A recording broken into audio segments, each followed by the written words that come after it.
रूसी cruise missile जहाज पर अटैक किए। ब्रेकिंग न्यूज आ रही है, यूक्रेन का मिसाइल से जहाज पर अटैक हुआ है। ओनेगा झील में तैनात था रूसी जहाज। सेंट पीटर्सबर्ग के करीब है ओनेगा झील, जिसको लेकर ये बड़ी और अहम ब्रेकिंग न्यूज इस वक्त आपके सामने है।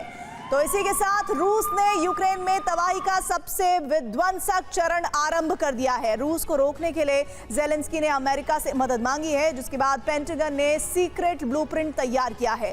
पेंटागन से मिले इंटेलिजेंस इनपुट से यूक्रेन ने रूस में भारी तबाही मचाई है। एनर्जी सेक्टर को टारगेट किया गया है। इन हमलों से रूस बौखला गया है। रूस आज रात यूक्रेन पर बड़ा अटैक कर सकता है। अगर नेटो देशों ने यूक्रेन की सहायता की तो रूस टैक्टिकल परमाणु हथियारों का इस्तेमाल करने से पीछे नहीं हटेगा, जिससे यूरोप में परमाणु युद्ध का अलार्म बज सकता है।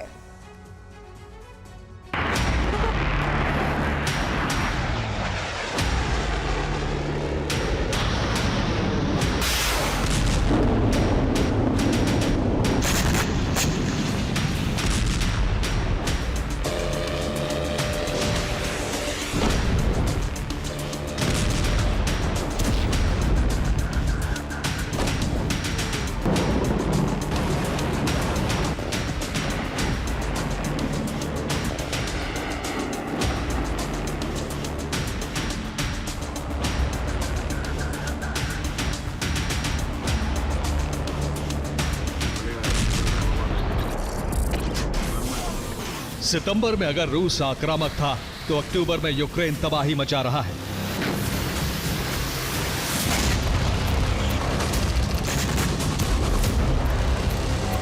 रूस में उसने ताबड़तोड़ हमले करके अपने इरादे जता दिए हैं।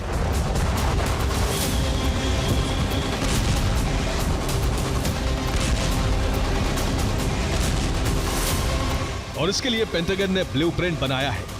अब यूक्रेन को अमेरिकी इंटेलिजेंस देने की बात है। हालांकि खबर यह भी है कि अमेरिका बैकडोर से इंटेलिजेंस दे रहा है। इसी वजह से यूक्रेन रूस में सटीक हमले कर रहा है।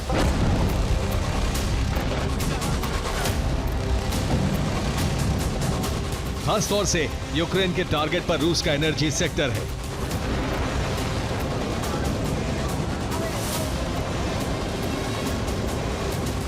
कई रिफाइनरी पर हमले किए जा रहे हैं, जिससे रिफाइनरी की क्षमता कम हो जाए और रूस बड़े संकट में फंस जाए।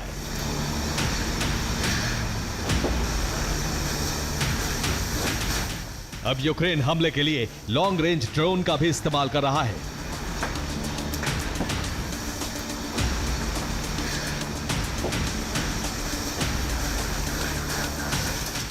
यूक्रेन ने 1400 किलोमीटर दूर रिफाइनरी पर हमला किया। हमले में किरीशी रिफाइनरी को बड़ा नुकसान हुआ है। यूक्रेन ने हमले के लिए ल्यूटी लॉन्ग रेंज ड्रोन का इस्तेमाल किया।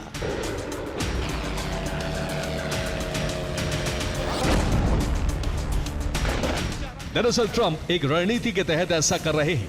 वो जल्द से जल्द हमास इजराइल में डील कराकर पूरा फोकस यूरोप पर करना चाहते हैं। इसी वजह से ज़ेलेंस्की के साथ लॉन्ग रेंज हथियार देने की डील हुई। साथ ही रूस को युद्ध में कमजोर करने के लिए बैकडोर से यूक्रेन की मदद भी की जा रही है। इसके अलावा जिस प्लान पर ट्रंप काम कर रहे हैं, उसके जरिए यूक्रेन को सुरक्षा की गारंटी भी दी जा सकती है, जिससे पुतिन पर युद्ध विराम के लिए दबाव बनाया जा सके। यूक्रेन को इंटेलिजेंस इनपुट दिया जा सकता है, जिससे रूस के सैन्य ठिकानों पर सटीक हमले किए जा सके। साथ ही रूस के एनर्जी सेक्टर को तबाह करके रूस को अंधेरे में ढकेला जा सके।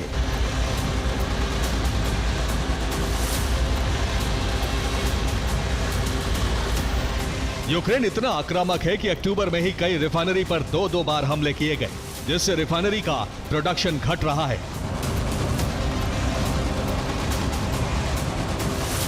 कई इलाकों में तेल गैस का संकट पैदा हो गया है। अब रूस को अपने खर्च के लिए भी तेल आयात करना पड़ रहा है।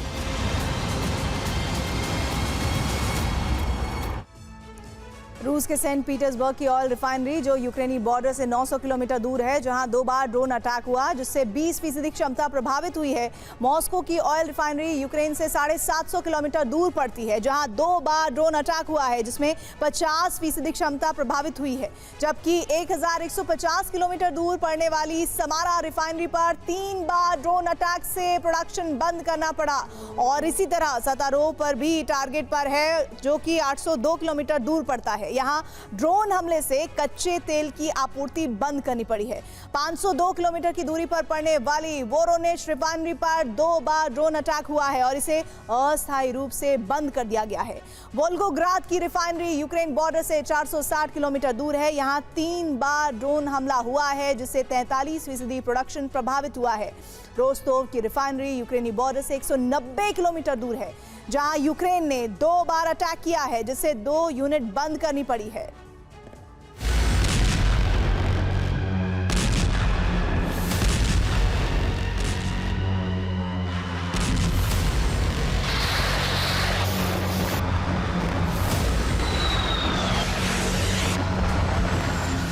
यूक्रेन इस बार इतने सटीक हमले कर रहा है कि 1 या 2 ड्रोन ही रिफाइनरी को खाक कर रहे हैं।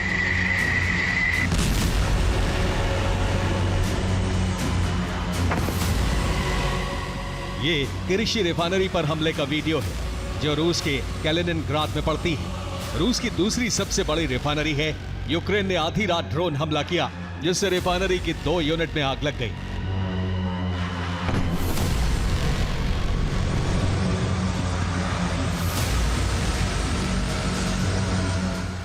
यूक्रेन अब अलग अलग ठिकानों से ड्रोन दाग रहा है जिससे ड्रोन कमांड सेंटर की लोकेशन ट्रैक ना हो पाए।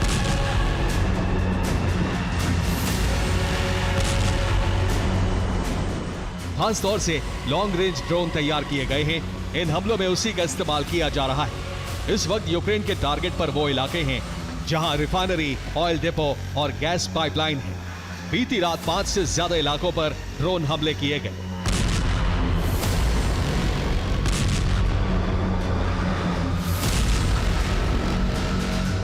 Leningrad, Orenburg, Rostov, Ryazan, Saint Petersburg.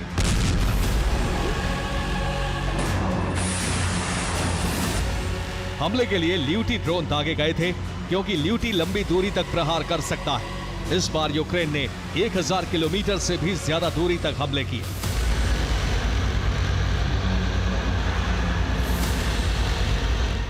ल्यूटी का वजन कम करके उसकी रेंज बढ़ाई गई है। पहले इसकी रेंज 1000 किलोमीटर थी, लेकिन बाद में 1800 किलोमीटर तक की गई। ये 50 किलो विस्फोटक ले जाकर टारगेट पर सटीक हमला करता है, जिसका सबूत आधी रात हमला करके दे दिया। यानी अब यूक्रेन लॉन्ग रेंज हथियारों के साथ मैदान में उतर चुका है, जो रूस के लिए बड़ा चैलेंज है।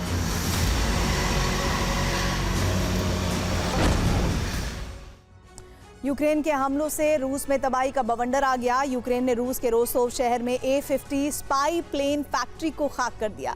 इसके अलावा कुर्स्क में लगी ऑयल रिफाइनरी को भी तहस-नहस कर दिया गया। बेलगोरोद में इन्फेंट्री ऑयल टैंकर को तहस-नहस कर दिया गया।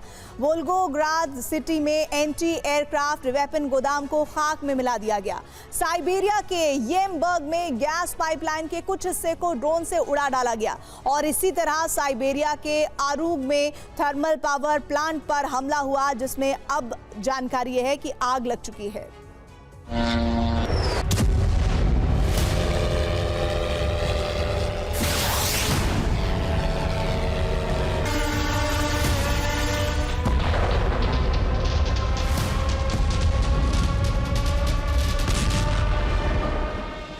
यूक्रेन के हमलों से रूस को जबरदस्त नुकसान हुआ है। यूक्रेन के पास इतना बड़ा तंत्र नहीं है कि वो रूस के सैन्य और ऊर्जा ठिकानों की सटीक जानकारी जुटा सके।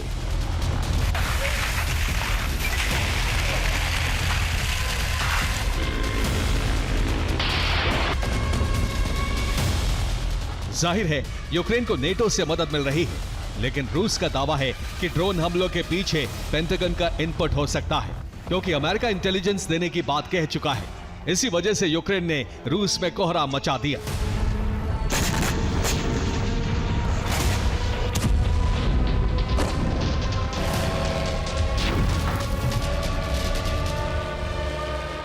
हमलों से रूसी रिफाइनरियों की 48% उत्पादन क्षमता कम हो चुकी है। रूस में 38 बड़ी तेल रिफाइनरी हैं, जिनमें से 21 पर हमले से बड़ा असर पड़ा है। इस साल अब तक तेल रिफाइनरी पर 110 से ज्यादा हमले हो चुके हैं, जबकि पिछले साल 130 हमले किए गए थे।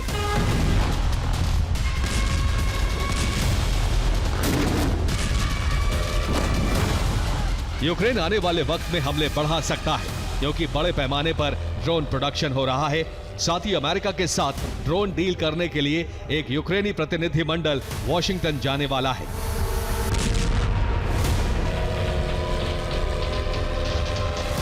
अगर यूक्रेन ने हमले बढ़ाए तो रूस बड़े संकट में घिर सकता है। रूस का तेल निर्यात बंद होने से इकोनॉमी को बड़ा नुकसान होने की आशंका है। रोजाना गैस स्टेशन बंद हो रहे हैं। हालात ऐसे हो चुके हैं कि दुनिया के देशों को तेल गैस सप्लाई करने वाला रूस अब गैसोलाइन बेलारूस और चीन से खरीदने पर मजबूर है। Bureau report, TV9 Bharatvarsh. और इस वक्त एक बड़ी जानकारी मिल रही है। शोस्टका में यूक्रेनी ट्रेन पर रूस का अटैक हुआ है। यूक्रेन ने बनाई थी नई सैन्य यात्री ट्रेन, हथियार ले जाने में सक्षम थी ये ट्रेन। रूस के मिसाइल हमले में ये नष्ट हुई है।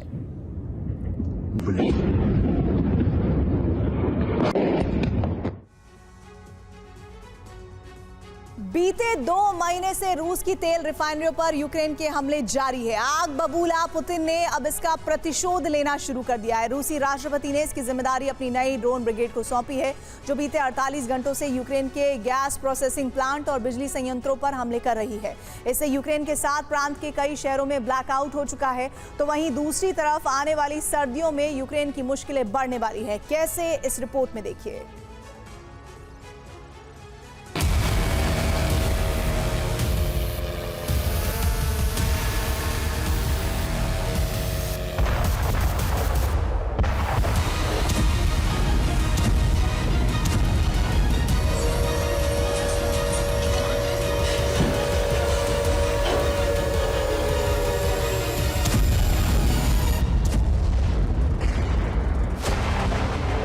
रूस के खिलाफ ऑपरेशन एनर्जी का पुतिन ऐसा जवाब देंगे, इसकी कल्पना तक ज़ेलेंस्की ने नहीं की थी।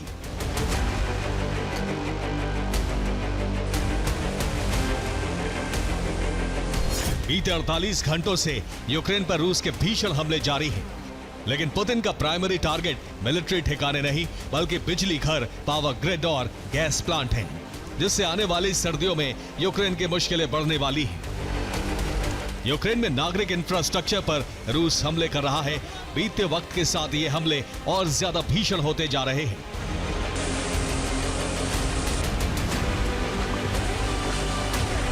रूस ने यूक्रेन पर 381 ड्रोन और 35 मिसाइलों से हमले किए।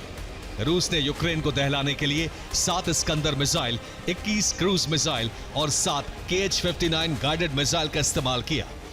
रूस के टारगेट पर सूमी, कीव, चेर्निहिव, डोनेत्स्क और नीप्रोपेट्रोव्स्क था। यहां पावर ग्रिड और बिजली घरों पर हमले किए गए, जिसकी वजह से कई इलाकों में ब्लैकआउट हो चुका है। ये सूमी का वीडियो है, जहां रूस ने गेरॉन ड्रोन से हमला किया। यह हमला यहां मौजूद एक बिजली सब स्टेशन पर किया गया था। ड्रोन टकराने के बाद जबरदस्त धमाका देखा गया। चेर्निहिव पर भी रूस ने ड्रोन हमले किए। रूस ने यहां भी एनर्जी इंफ्रास्ट्रक्चर को निशाना बनाया, जिसके बाद भीषण आग लग गई। दिन में भी चेर्निहिव पर रूस के हमले जारी रहे। अलग अलग इलाकों में बिजली सब स्टेशन धू धू कर जलते नजर आए।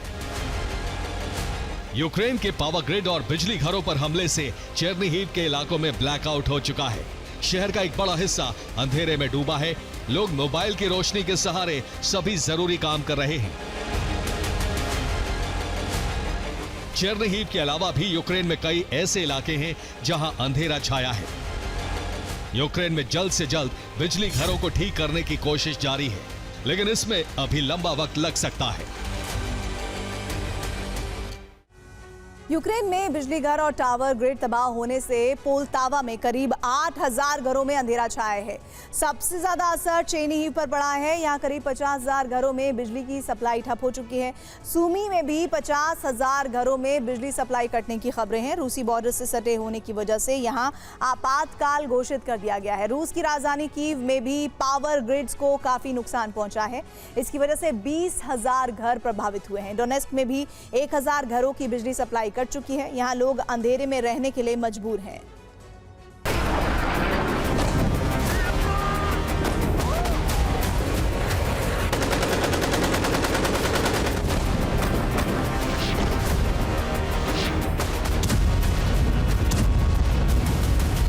यूक्रेन के कई शहरों में आपातकाल जैसे हालात हैं। कुछ जगहों पर 3 दिन से बिजली गुल है।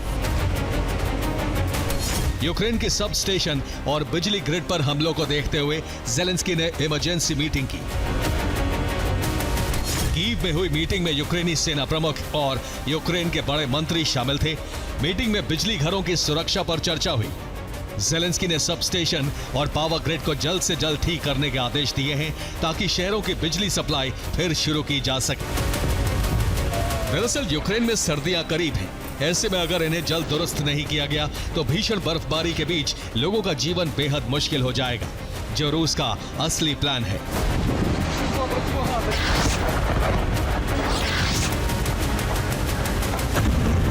ये हमले पुतिन के ऑपरेशन विंटर का हिस्सा है। रूस का प्लान सेंट्रलाइज्ड हीटिंग सिस्टम को ठप करना है ताकि यूक्रेन की कपकपाती ठंड को और ज्यादा सर्द किया जा सके। यही वजह है कि रूस न सिर्फ पावर ग्रिड पर हमले कर रहा है बल्कि उसके टारगेट पर गैस प्रोसेसिंग प्लांट भी है।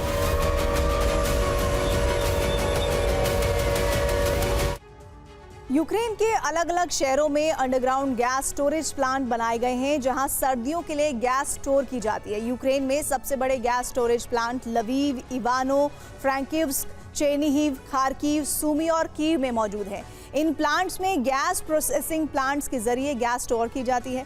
यूक्रेन के सबसे बड़े गैस प्रोसेसिंग प्लांट खार्किव और पोलतावा में भी मौजूद है। यहाँ यूक्रेन की ज़रूरत की 50% गैस का उत्पादन किया जाता है। अब यही प्रोसेसिंग प्लांट है वो रूस के प्रमुख टारगेट हैं। बीते 48 घंटों में रूस ने यहाँ ड्रोन और मिसाइलों से हमले किए हैं और इन हमलों से प्लांट के एक हिस्से को नुकसान पहुंचा है, लेकिन रूस का मिशन इन प्लांट्स को पूरी तरह से ठप करना है।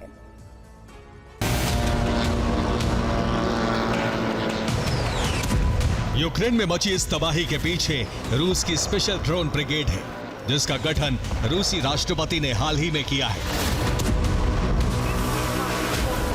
पुतिन की ड्रोन ब्रिगेड का नाम command of unmanned aerial vehicle operators है, जिससे यूक्रेन के एनर्जी ठिकानों पर तबाही की कमान सौंपी गई है। ये टीम डॉनबास में रहकर यूक्रेनी ठिकानों पर हमले कर रही है। बीते साल रूस की मिलिट्री एकेडमी में एक नया प्रोग्राम लॉन्च किया गया था, जिसमें ड्रोन ऑपरेटर्स को ड्रोन बनाने का भी प्रशिक्षण दिया गया था। इस प्रोग्राम में शामिल जवान ड्रोन हमलों में बेहद ज्यादा माहिर हैं।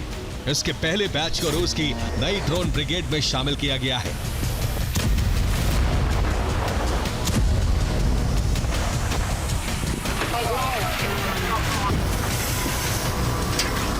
इधर पुतिन के निर्देश पर यूक्रेन के एनर्जी इंफ्रास्ट्रक्चर को टारगेट किया जा रहा है, तो दूसरी तरफ रूसी सेना ने ग्राउंड ऑपरेशन भी तेज कर दिया है।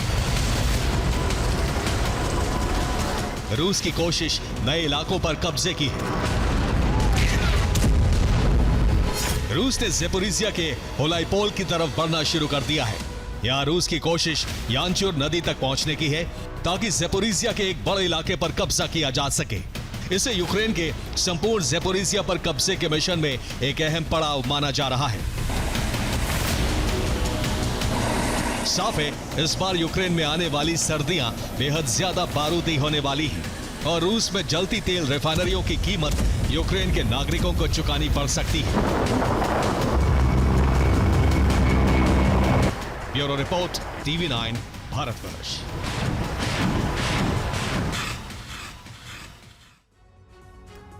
इस वक्त एक बड़ी खबर आ रही है। खैरसोन में रूस को मिली है कामयाबी। यूक्रेन की होवित्जर पर बड़ा अटैक हुआ है।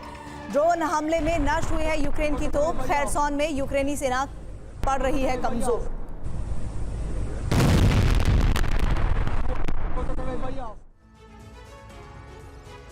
रूस यूक्रेन के युद्ध विस्तार की आशंका हर बीतते दिन के साथ प्रबल होती जा रही है। रूस पर यूरोपीय देश लगातार आरोप लगा रहे हैं कि उसके ड्रोन और फाइटर जेट सीमा का उल्लंघन कर रहे हैं और अचानक इन आरोपों को अब ज्यादा हवा मिलने लगी है। जर्मनी ने अपने म्यूनिख हवाई अड्डे को बंद करके रूस का घेराव करने की कोशिश की है।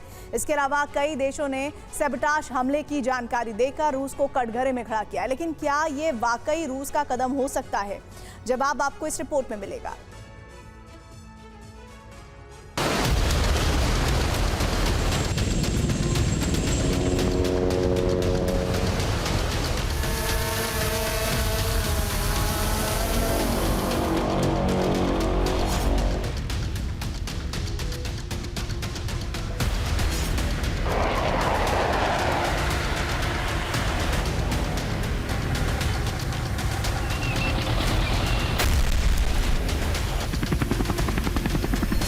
यूक्रेन के साथ जारी युद्ध का विस्तार कितना हुआ, इसकी कोई स्पष्ट जानकारी नहीं है। लेकिन इन दिनों क्रेमलिन और पुतिन यूरोपीय देशों के उन आरोपों में घिरे हैं जो युद्ध के विस्तार से जुड़े हैं। आरोप है कि रूसी ड्रोन और फाइटर प्लेन यूरोप की सीमा लांघ रहे हैं। जंग को मिला विस्तार, शुरू यूरोप पर प्रहार। रूस पर यूरोपीय देशों तक ड्रोन और फाइटर प्लेन भेजने के आरोप हैं, लेकिन आरोपों की पुष्टि अभी संदिग्ध है।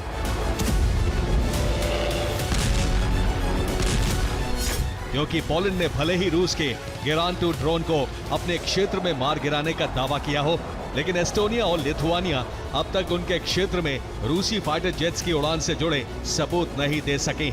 ऐसे ही डेनमार्क, फ्रांस और नीदरलैंड्स भी रूसी ड्रोन और प्लेन की घुसपैठ के आरोप को साबित नहीं कर पाए। यहां तक कि रोमानिया, मोल्दोवा और फिनलैंड रूसी नेवल फ्लीट से बढ़े खतरे की पुष्टि भी नहीं कर सके। तो क्या आरोप रूस के घेराव के लिए रची गई महज एक साजिश है? सवाल इसलिए भी उठ रहे हैं क्योंकि रूस ऐसी किसी भी घटना से इनकार कर चुका है।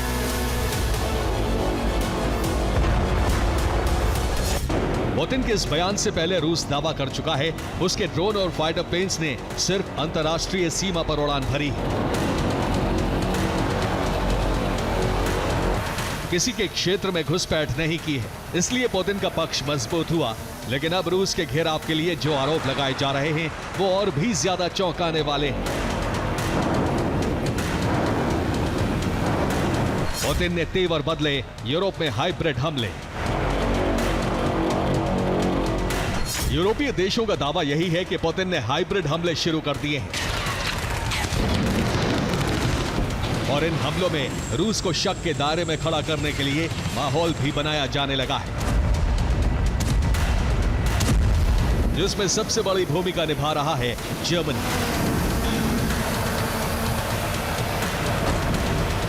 दावा है कि जर्मनी के म्यूनिख पर दूसरी बार अनजान ड्रोन्स की उड़ान दर्ज हुई है और ये उड़ान ठीक म्यूनिख हवाई अड्डे के ऊपर दर्ज की गई है, जिसके बाद दूसरे दिन भी म्यूनिख हवाई अड्डे को बंद करना पड़ा।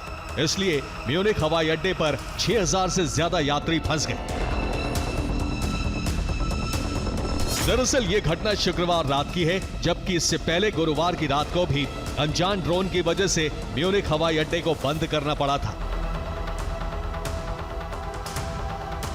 हालांकि ये एहतियातन कदम था, लेकिन इस घटना को रूस से जोड़ने की कोशिश की गई है, जिस पर यूरोपीय देशों ने सहमति दी है। ऐसा इसलिए क्योंकि यूरोपीय देश अब रूस को हाइब्रिड हमलों के आरोपों में घेरने की कोशिश कर रहे हैं, जिसमें अज्ञात ड्रोन फ्लीट और फाइटर प्लेन की जानकारी जोड़ी गई है। तो वहीं कुछ देशों ने अस्थिरता फैलाने के लिए सैबोटाज हमले करने का भी आरोप लगाया है। रूस को घेरने वाले ये वो देश हैं जो लगातार रूस के लिए मुसीबत बढ़ा रहे हैं, लेकिन सच ये भी है कि वो कुछ घटनाओं के शिकार हुए हैं। इनमें फ्रांस के नीस के पास गोलीबारी की घटना दर्ज हुई है। लेस मॉलिन्स इलाके में हुई घटना में कई लोगों की मौत हुई है। तो वहीं कुछ देशों ने ऐसे घटनाक्रम की जानकारी दी है जिससे रूस के खिलाफ सवाल उठाए जा सकते हैं। इसमें डेनमार्क का दावा है कि पिछले हफ्ते ड्रोन हमलों का खतरा बढ़ा है, इसलिए 6 सैन्य और नागरिक हवाई अड्डे बंद कर दिए गए हैं और अब डेनमार्क के शस्त्र बलों पर सैबोटाज हमला हो सकता है। लेकिन सवाल यह है कि अगर ड्रोन रूस के हैं तो वो लॉन्च कहां से हुए हैं और यूरोपीय देशों के अंदर तक दाखिल कैसे हुए? इस सवाल का जवाब है रूस की शैडो फ्लीट, जो प्रतिबंधों के बाद सक्रिय है। दरअसल यूरोपीय देशों का दावा है कि रूसी शैडो फ्लीट इस समय बाल्टिक सागर में सक्रिय है, जिसके टारगेट पर पोलैंड, चेक, डेनमार्क, जर्मनी और फ्रांस हैं। और इसी शैडो फ्लीट से रूस यूरोपीय देशों पर ड्रोन लॉन्च कर रहा है, जो वापस जो फ्लीट है वहां पर लौट आते हैं। और इन ड्रोन्स को लॉन्च करके ये जो मकसद है वो ये है कि यूरोपीय देशों की निगरानी की जा सके। और निगरानी की ज़रूरत इसलिए रूस को पड़ रही है ताकि युद्ध के दौरान यूरोपीय देशों ने जो डिफेंसिव तैयारी की हुई है उसकी पूरी जानकारी रूस के पास हो।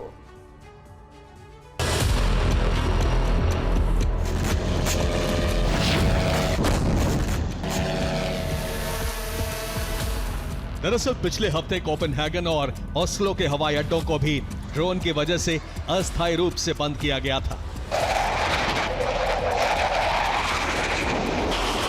जिसके बाद से यूरोपीय देशों पर ड्रोन खतरा बढ़ता जा रहा है। और इन ड्रोन्स की लॉन्चिंग रूसी शैडो फ्लीट से बताई जा रही है, जिसकी पुष्टि के लिए कुछ और देश सामने आए हैं।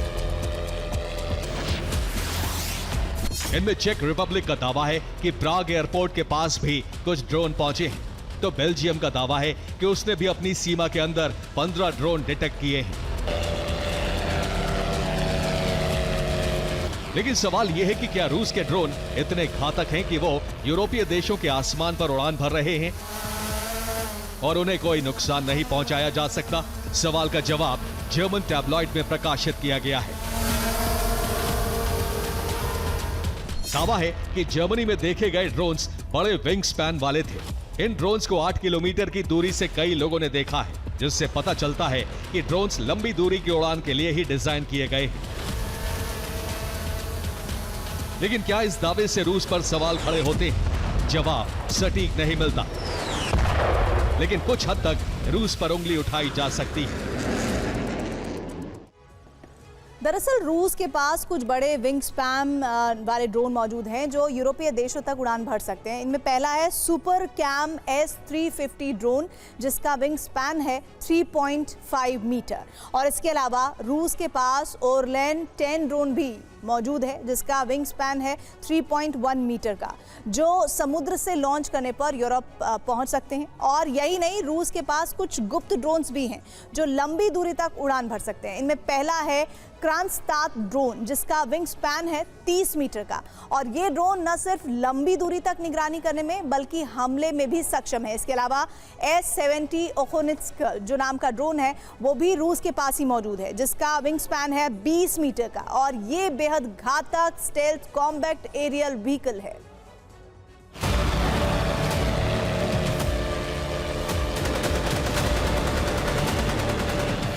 रूस के पास उस क्षमता के ड्रोन मौजूद हैं जो यूरोप तक उड़ान भर सकते हैं, और अभी कुछ ड्रोन निर्माणाधीन भी हैं। इसलिए यूरोपीय देशों के दावों में रूस घिर सकता है और इस व्यूह को मजबूत करने के लिए तैयारी का एक नया दौर शुरू हो चुका है, जिसमें सुरक्षा के इंतजाम बड़े पैमाने पर हो रहे हैं। इन इंतजामों के तहत पोलैंड ने सीमा पर सशस्त्र बलों और एयर डिफेंस की तैनाती कर दी है, तो वहीं स्विट्जरलैंड ने भी अपना सैन्य बजट बढ़ाते हुए एयर डिफेंस की डील शुरू कर दी है। यूरोपीय देशों का दावा है कि पुतिन इस समय नेटो का टेस्ट ले रहे हैं, उसे अंदर से कमजोर करने की कोशिश कर रहे हैं। इसलिए शैडो फ्लीट के जरिए ड्रोन लॉन्च करके यूरोपीय देशों के लिए न सिर्फ संकट बढ़ा रहे हैं बल्कि उन्हें युद्ध के लिए उकसा भी रहे हैं। Bureau report, TV9 Bharatvarsh. NATO और रूस के बीच जंग के आसार बढ़ते जा रहे हैं। इस महासंग्राम का विलन बनने वाले हैं यूक्रेन के राष्ट्रपति वोलोदिमीर ज़ेलेंस्की, क्योंकि यूक्रेनी राष्ट्रपति के इशारे पर एक बार फिर व्लादिमीर पुतिन की हत्या करने का प्रयास किया गया है। ज़ेलेंस्की ने 2 अक्टूबर 2025 को पुतिन की हत्या का चौथी बार प्रयास किया। ज़ेलेंस्की की ड्रोन सेना ने सोची में वालदाई समिट के दौरान हमले किए और ये हमले उस वक्त किए गए जब 2 अक्टूबर को राष्ट्रपति पुतिन वालदाई समिट के मंच पर चर्चा कर रहे थे। इससे पहले सितंबर में भी यूक्रेन ने पुतिन पैलेस पर अटैक किए थे।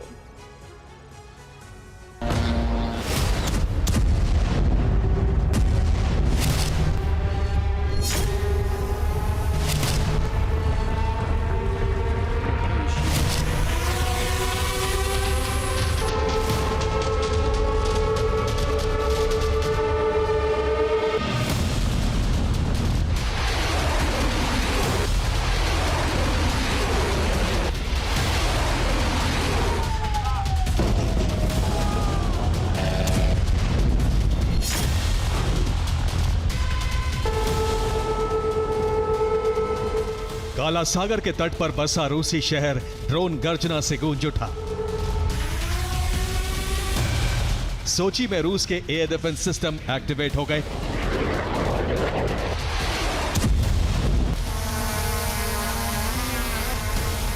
ये हमले उस वक्त किए गए जब रूस के राष्ट्रपति सोची में वालदाई समिट के मंच पर चर्चा करने के बाद समिट हॉल में मौजूद थे।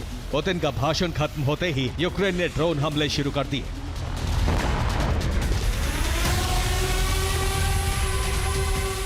रडार पर यूक्रेनी ड्रोन नजर आते ही सोची और आसपास के इलाकों में एयर रेड अलर्ट के सायरन गूंजने लगे।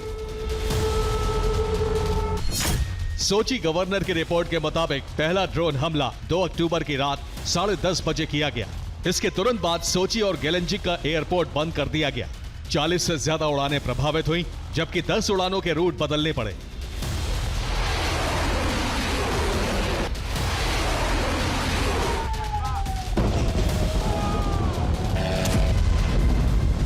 दो अक्टूबर को सोची रूस और दुनिया भर के वीवीआईपी का ठिकाना था, क्योंकि पुतिन को सुनने के लिए रूस की और दुनिया की अहम हस्तियां सोची पहुंची थी।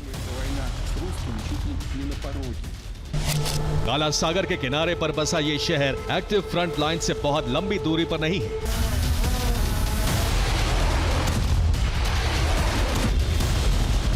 सोची पर हमलों के बाद रूस ने अपने एयर डिफेंस सिस्टम एक्टिवेट कर दिए।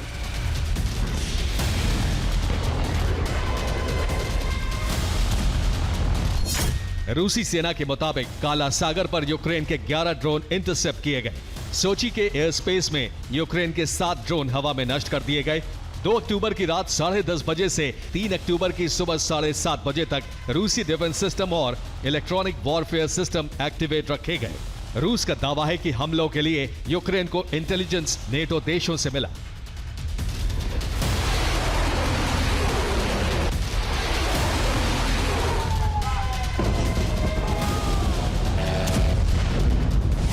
सोची के मंच से पुतिन ने कहा ही था कि रूस सिर्फ यूक्रेन से युद्ध नहीं लड़ रहा है, बल्कि कई देशों से जंग छिड़ चुकी है। और उसके कुछ ही मिनट बाद नेटो की मदद से यूक्रेन के हमले शुरू हो गए।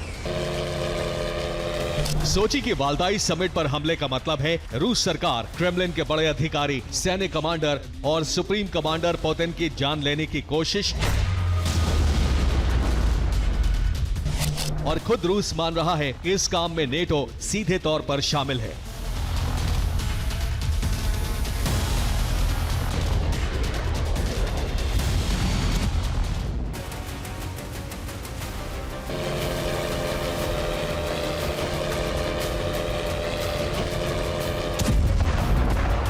इससे पहले 9 सितंबर को भी यूक्रेन ने सोची शहर पर उसी वक्त हमले किए थे जब राष्ट्रपति पुतिन वहां पहुंचे थे।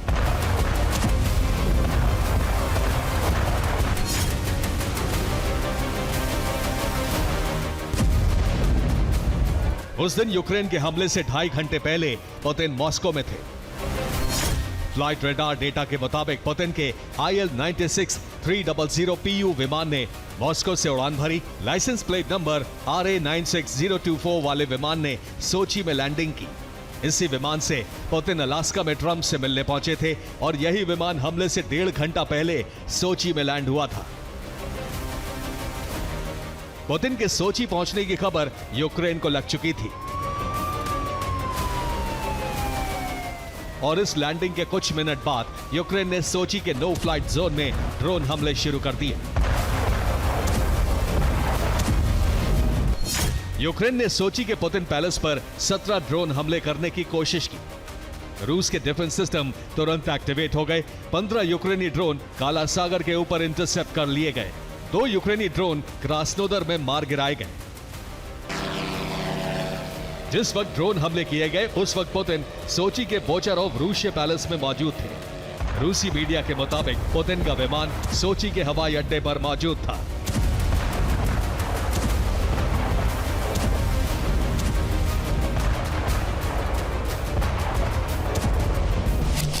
यूक्रेन ने 2 अक्टूबर को चौथी बार रूस के राष्ट्रपति की हत्या करने के इरादे से हमले किए हैं।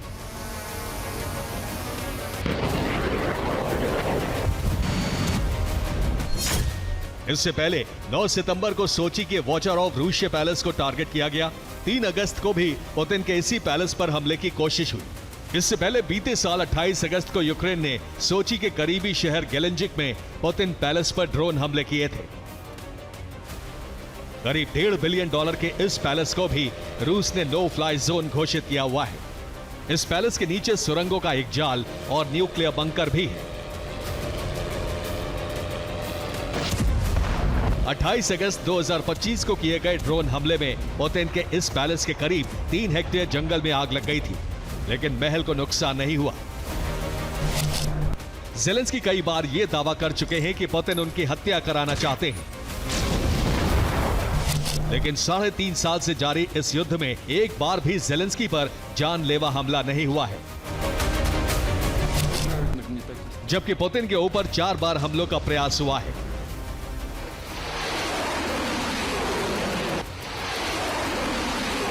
अगर पुतिन इस हमले में चोटिल भी हो जाते तो जिस महासंग्राम की आशंका 3 साल से जताई जा रही है वो वास्तविकता बन सकता था।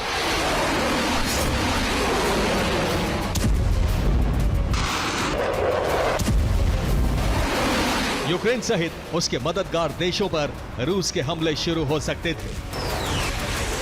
Bureau report, TV9 Bharatvarsh. Gaza में विध्वंस का सबसे खौफनाक दौर आरंभ हो चुका है, जिससे संकेत मिल रहा है कि ट्रंप के शांति समझौते को मानने से नेतन्याहू पीछे हट चुके हैं। जबकि ट्रंप दावा कर रहे हैं कि हमास पीस डील के लिए तैयार है, जबकि हमास ने सिर्फ अपने फायदे वाली शर्तों पर सहमति जताई और ऐसे में हमास को लेकर ट्रंप और बेंजामिन में टकराव बढ़ने के आसार हैं।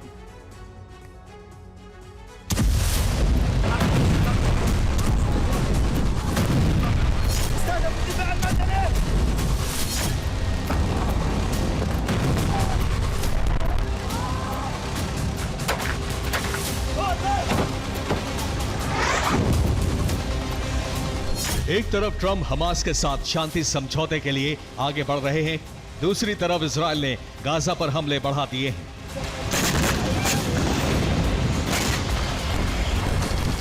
दिन से लेकर रात तक गाजा में बारूद बरस रहा है। सोते हुए लोगों पर बम गिराए जा रहे हैं।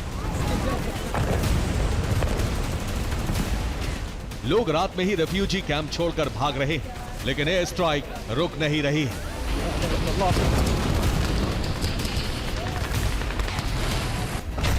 गाजा में तबाही का पहला वीडियो।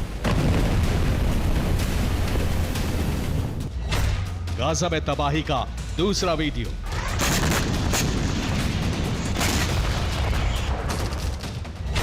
गाजा में तबाही का तीसरा वीडियो।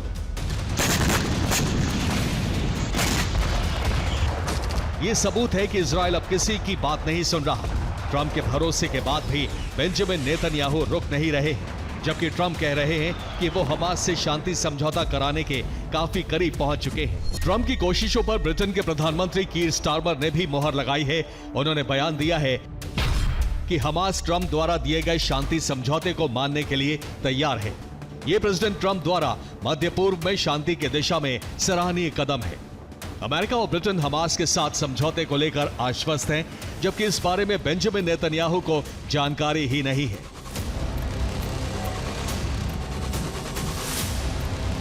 नेतन्याहू को जानकारी दी गई थी कि हमास ने प्रस्ताव ठुकरा दिया है, लेकिन ट्रंप ने बाद में हमास के सहमत होने वाला बयान देकर बेंजामिन को हैरान कर दिया, जिससे बेंजामिन नाराज हो गए, क्योंकि 20 सूत्रीय फॉर्मूले में से हमास ने सिर्फ 7 शर्तें ही मानी हैं।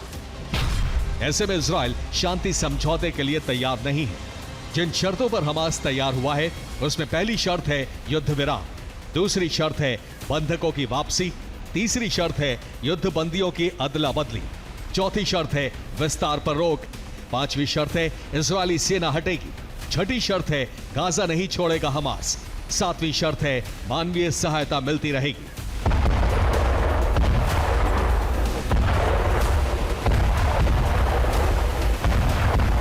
इसके अलावा बाकी की 13 शर्तें हमास ने मानने से इनकार कर दिया है, जिसमें terror free zone, border control और विकास जैसी शर्तें हैं।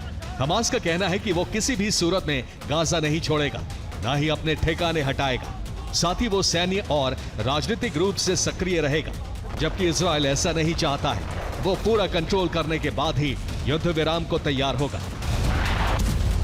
लेकिन ट्रंप ने अपनी शांति दूत वाली छवि बनाने के लिए 7 शर्तों पर ही शांति समझौते को मंजूरी दे दी। हमास इसे अपनी जीत मान रहा है।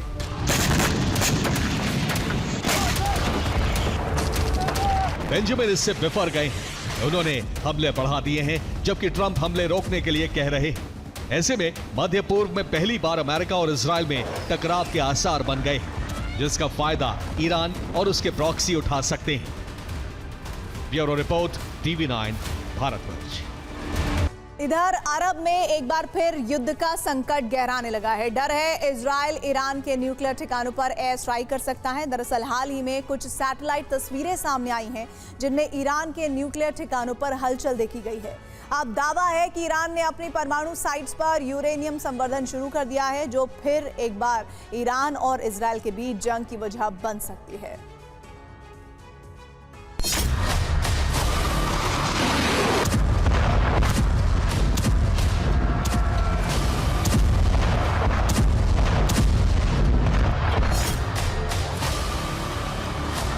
क्या इजराइल एक बार फिर ईरान पर एयर स्ट्राइक करने वाला है?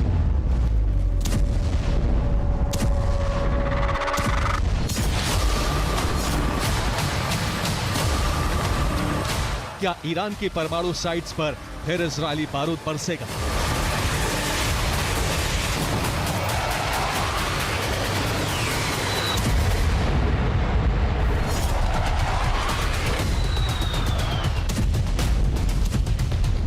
या इजराइल ईरान युद्ध करीब है?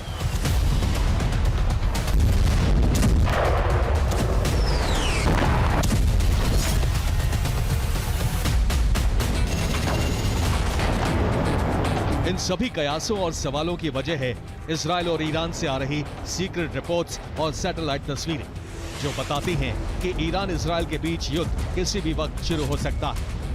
दरअसल अमेरिका ने इजराइल की सुरक्षा में नए थाड डिफेंस सिस्टम तैनात किए हैं।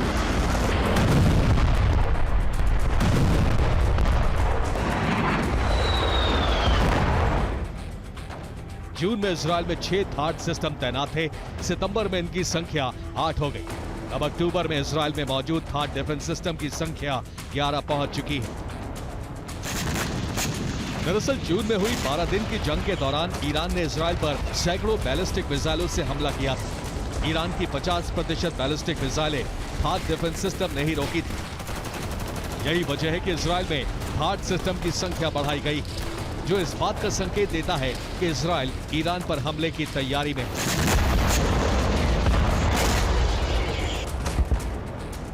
इन तैयारियों की वजह ईरान से आई सैटेलाइट तस्वीरों को माना जा रहा है, जिससे ये संकेत मिल रहे हैं कि ईरान ने एक बार फिर यूरेनियम संवर्धन का काम शुरू कर दिया है। 22 सितंबर की ये सैटेलाइट तस्वीरें नातांज न्यूक्लियर प्लांट की हैं। सैटेलाइट तस्वीरों में देखा जा सकता है प्लांट के आसपास कटीले तारों की नई फेंसिंग की गई है। कुछ तस्वीरों में देखा जा सकता है प्लांट के आसपास नई दीवार बनाई गई है, जिससे इसे चारों तरफ से घेरा गया है। फेंसिंग के पास नई ट्रेंच तैयार की जा रही है। साथ ही पेट्रोलिंग के लिए सड़क बनाने का काम भी जारी है। सैटेलाइट तस्वीरों में प्लांट के आसपास निर्माण सामग्री भी नजर आ रही है। कुछ सैटेलाइट तस्वीरों में प्लांट के एंट्री गेट पर कंक्रीट के नए स्लैब दिखाई दे रहे हैं, जिन्हें इजराइल ने जून में ध्वस्त कर दिया था। इसके अलावा प्लांट के आसपास ट्रकों की गतिविधियां भी देखी गई हैं। दरअसल नतांज प्लांट को ईरान परमाणु कार्यक्रम की रीढ़ माना जाता है। यहाँ कई फीट गहराई में यूरेनियम संवर्धन के लिए सेंट्रीफ्यूज मौजूद थे। साथ ही बेहद गहराई में संवर्धित यूरेनियम भी दबे होने का दावा किया गया था। ऐसे में अब माना जा रहा है कि ईरान ने ये सेंट्रीफ्यूज और संवर्धित यूरेनियम निकालने का काम शुरू कर दिया है। ऐसे में डर है कि ट्रंप एक बार फिर इजराइल को ईरान पर हमले की हरी झंडी दे सकते हैं और अरब को जंग की आग में झोंक सकते हैं।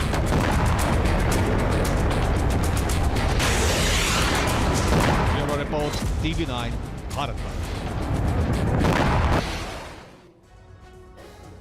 अमेरिका और वेनेजुएला अब सीधे संघर्ष के मोर्चे पर आमने सामने आ गए हैं। ऐसा इसलिए नहीं कहा जा रहा कि दोनों तरफ से तैयारी और तैनाती बढ़ा दी गई है, बल्कि इस टकराव का असल पता चलने के बाद जंग की आशंका को बल मिल गया है।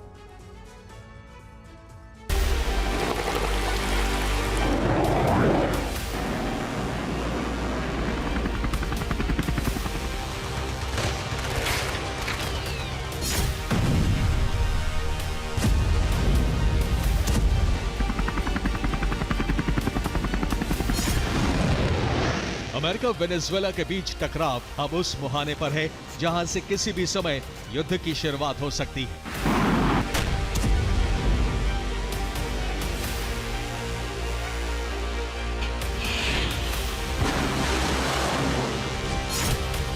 ऐसा युद्ध जिसमें वेनेजुएला भले ही कमजोर नजर आए, लेकिन वो अमेरिका विरोधी कई देशों को अपने पक्ष में खड़ा कर सकता है।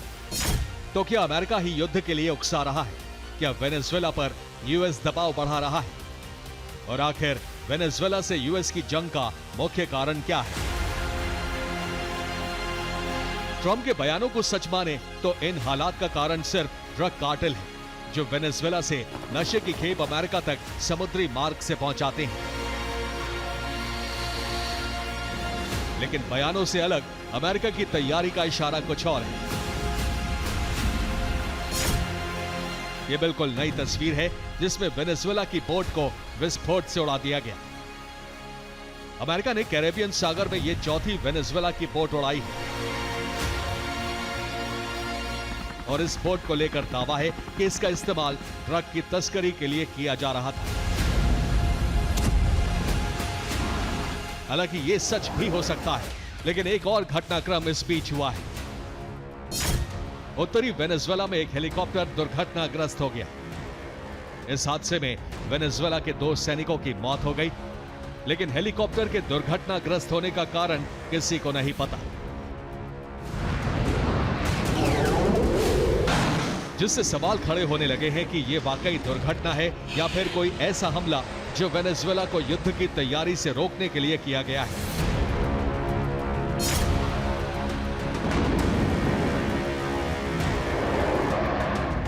और यह सवाल इसलिए उठा है क्योंकि तैयारी दोनों तरफ युद्ध स्तर की है।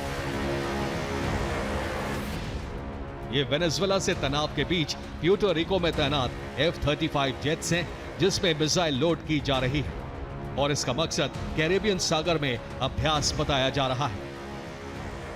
ठीक ऐसे ही वेनेजुएला के माराके के पास मिसाइल सिस्टम तैनात किया गया है, जिसका नाम है S-125 पेचोरा 2M, और ये सतह से हवा में मार करने में सक्षम है, जिससे पता चलता है कि हमले और उसके जवाब की तैयारी दोनों बड़े पैमाने पर हो रही है।